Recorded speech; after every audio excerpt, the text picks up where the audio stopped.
பல்வலி முதல் பாதநோய் வரை குணமாக்கும் அதிசய மூலிகை ஞாயிறு மூலிகையை இந்த பதிவில் நாம் பார்க்கலாம். வயல்வெளிகளில், சாலையோரங்களில் என நாம் காணும் இடங்களில் எல்லாம் நீக்கமர நிறைந்திருக்கும் மலைகளில் வளரும் ஞாயிறு இது பாறைகளை தனது வேரின் மூலம் துளைத்து மேலேறி வளர்வதால் கல்லுருவி என்ற பெயரிலும் அழைக்கப்படுகிறது. எல்லா இடங்களிலும் காணப்படும் இந்த செடிகளின் மேல் உள்ள முட்கள் சூழ்ந்த கதிர்கள் ஆடைகள் ஒட்டு மேல்படுவதால் யாரும் இதன் அருகில் கூட செல்ல மாட்டார்கள். ஆனால் ஞாயிறு மனிதனுக்கு செய்யும் அரும் நலன்களை அறிந்தால் உடலில் கூட ஒட்டி கொள்ளட்டும் என நினைப்பார்கள். ஞாயிறுவின் பொதுவான மருத்துவ குணங்கள் சிறுநீரை அதிகரிக்கும், உடல் நலிவை போக்கும் மற்றும் உடலையும் மனதையும் பொலிவாக்கும். முன்னோர்கள் இன்று போல் பேஸ்ட் மற்றும் பிரஷ் இல்லாத அந்த காலங்களில் ஞாயிறு வேரையே பிரஷாகவும் பேஸ்டாகவும் பயன்படுத்தி வந்தனர். எதனால் தெரியுமா? ஞாயிறு வேர் பற்களின் வெற்றிலை கரைகளை நீக்கி இயல்பான நிறத்தை அடைய வைப்பதுடன் பற்களில் படியும் தொற்றுகளையும் அழித்து நீக்கிவிடும் தன்மை மிக்கது. சூடான மற்றும் குளிர்பானங்கள், புகை மற்றும் புலால் தவிர்த்து 48 நாட்கள் ஞாயிறு வேரில் பல் துளைக்கு வர மனம் தெளிவடைந்து முகம் பொலிவாகும், பேச்சில் வசீகரம் பிறக்கும் என்கின்றனர் சித்த நூல்கள். சில மேஜிக் ஷோல்களில் மெஜிஷியன் வாயில் டியூப்லைட்கள் மற்றும் கண்ணாடி பாட்டிலை கடித்து துப்புவதை பார்த்திருப்பீர்கள். அவர்கள் அத்தகைய அதிசய வைக்கும் திறனுக்கு செந்நாயுரு இலைகளே காரணம். செந்நாயுரு இலைகள் கண்ணாடிகளை அறுக்கும் தன்மை கொண்டிருப்பதால் அந்த இலைகளை வாயில் நன்கு மென்று வைத்துக்கொண்டே இதுபோன்ற சாகசங்களில் ஈடுபடுகிறார்கள். மேலும் பாறையே துளைத்து செல்லும் ஒளிவுடையது செந்நாயுருவி என்று நாம் பார்க்கிறோம். ஞாயிறு செடிகளில் உள்ள கதிர்கள் உள்ளவையே ஞாயிறு அரிசி என பண்ணுகின்றன. இவற்றை சேகரித்து அரிசி போல் சமைத்து சாப்பிட்டு வர நாட்கள் ஓடினாலும் பசி எடுக்காது, உடலும் தெம்பாக இருக்கும் என்கிறது சித்த மருத்துவம்.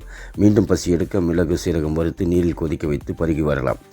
மேலும் இத்துடன் திணையரிசி மூங்கிலரிசி சேர்த்து இடித்து இந்த கலவையை தினமும் கஞ்சி சேர்த்து பருகி வர உடல் அபார ஆற்றல் மிகுந்த சக்தியை பெறும், உடல் பொலிவு உண்டாகும். சித்தர்கள் அஷ்டகர்ம மூலிகை என்னும் ஞாயிறு மூலிகை மூலம்தான் உடல் சோர்வு, பசி நீங்கி காடுகளின் மலைகளில் இருந்தார்கள். இதனால் செந்நாயிருக்கு முனிவர்களுக்கெல்லாம் முனிவர் என பொருள்படும் வகையில் மாமுனி எனும் பெயரும் உண்டு. செந்நாயிறுவியில் சிகப்பு செடிகள் தண்டுகள் காணப்படுவதை பெண்பால் என்றும் அதையே உயரிய மருத்துவ குணங்கள் உள்ளதாகவும் குறிப்பிடுகிறார்கள். மனிதன் உடலில் வியாதிகள் மட்டுமல்ல, மனவியாதிகளுக்கும் மருந்தாகிறது செந்நாயிறுவி. அனைத்து பாதிப்புகளும் விலகும். அஷ்டகர்ம மூலிகை எனப்படும் குணத்தால் செந்நாயிறு வேரை தொழில் வளம் செல்வம் சேர வசிய பொருளாக அக்காலத்தில் பயன்படுத்தி வந்தனர். செந்நாயிறு வேரை பாலில் கொதிக்க வைத்து நெல்லில் உலர்த்தி பின்னர் தூளாக்கி தினமும் இரவு வேளைகளில் பாலில் பருகி வர அனைத்து வகை மன பாதிப்புகள், இதய படபடப்பு மற்றும் தூக்கமின்மை வியாதிகள் யாவும் விலகிவிடும். பற்களையே பிடுங்க வேண்டிய நிலைக்கு வந்தாலும் செந்நாயிறு வேரை பாறை உப்புடன் சேர்த்து பல் துளைக்கு வர பல்வலிகள் விரைவில் நீங்கிவிடும். சிறுநீரக பாதிப்புகளை செவ்வனே சரி செய்யும் செந்நாயிறு. இளம் ஞாயிறு செடிகளை இலைகளை சாறெடுத்து நீரில் கலந்து சூடாக்கி தினமும் இருவேளை பருகி வர சிறுநீர பாதிப்புகள் யாவும் சீராகி சிறுநீர் இயல்பாக பிரியும். சிறுநீர கட்டிகள் மற்றும் சிறுநீர கற்கள் போன்றவை நீங்கும். மேலும் மாதவிலக்கு கோளாறுகள், உடலில் அதிக நீர் கோர்ப்பது போன்றவை சரியாகும்.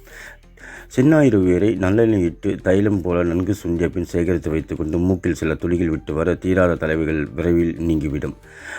நீண்ட நாட்களாக மலச்சிக்கலால் அல்லல்பட்டு வருபவர்கள் செந்நாயிறு இலைகளை நீரில் நன்கு கொதிக்க வைத்து குடிநீராக பருகி வர எத்தகைய நாள்பட்ட மலச்சிக்கலும் நீங்கி உடனே பேதியாகி வெளியேறும். செந்நாயிறு இலைகளை வார ஒரு முறை சமனில் கூட்டு போலவோ அல்லது கடைந்து சாதத்தில் பிசைந்து சாப்பிட்டு வர இருமல் குறைந்து நுரையீரலில் தேங்கி உள்ள சளி உடலிலிருந்து வெளியேறும். செந்நாயிறு இலைகளுடன் 2 மடங்கு மிளகு சேர்த்து பனைவெல்லம் சேர்த்து மையாக அரைத்து சாப்பிட்டு வர எல்லா வகை ஜுரமும் விலகிவிடும். மிக தீவிர ஜுரத்துக்கு செந்நாயிறு இலைகளோடு சீரகம் சேர்த்து சூடாக்கி பருகி வர கடும் ஜுரமும் மெல்ல விலகிவிடும். 1:5 என்ற விகிதத்தில் எடுத்த செந்நாயிறு இலைகளோடு தேங்காய் எண்ணெய் சேர்த்து சூடாக்கி பின்னர் அடிப்பட்ட காயங்கள், நெடுநாள் புண்கள் அவை சீழ்வடியும் நிலையில் இருந்தாலும் அவற்றின் மேல் இந்த எண்ணெய் கலவை தினம் சீரான இடைவெளி தடவி வர காயங்கள் விரைவில் அறிவிடும். செந்நாயிறு இலையுடன் துளசி இலைகளை கலந்து எடுத்து விரல் கடை அளவு தினம் சாப்பிட்டு வர விஷப்பூச்சி கடிகள் குணமாகும். மேலும் மலச்சிக்கல், அஜீரண கோளாறுகள், சரும வியாதிகள், பிறப்புறுப்பு வியாதிகள் போன்ற எண்ணற்ற வியாதிகளை குணமாக்கி மனிதனுக்கு நற்பலன்களை அளிக்கும் இயல்புடைய மாமுனி என்று சித்தர்களால் போற்றப்படும் தெய்வீக மூலிகை செந்நாயிறுவி.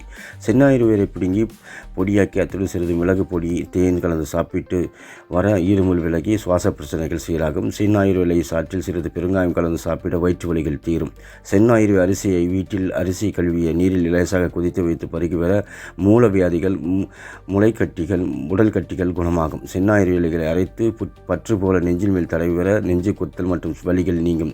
செந்நாயிறு சமணம் எனப்படும் வேறு இலைகள் மற்றும் விதைகளை இடித்து தூளாக்கி அதை ரசத்தில் கலந்தோ அல்லது தினமும் ஒருவேளை நீரில் விட்டு கொதிக்க வைத்தோ பருகி வர அனைத்து வகை கண் வியாதிகள் மற்றும் அதிகமாக பசி எடுத்தல் போன்ற பாதிப்புகள் சரியாகிவிடும். காதில் சீழ்வடிதல் நிறுத்த செந்நாயிறு இலை சாறை 2 சொட்டுகள் காதில் விட காது சீழ்வடிதல் பிரச்சனைகள் விலகும். இதுபோல எண்ணற்ற பயன்களை கொடுக்கக்கூடிய இந்த செந்நாயிறு உருவியை நம்முடைய வாழ்க்கையில் பயன்படுத்தி வளம் பெற வாழ்த்துகிறேன். இந்த சேனலை சப்ஸ்கிரைப் பண்ணலாம், உடனே சப்ஸ்கிரைப் பண்ணுங்கள்.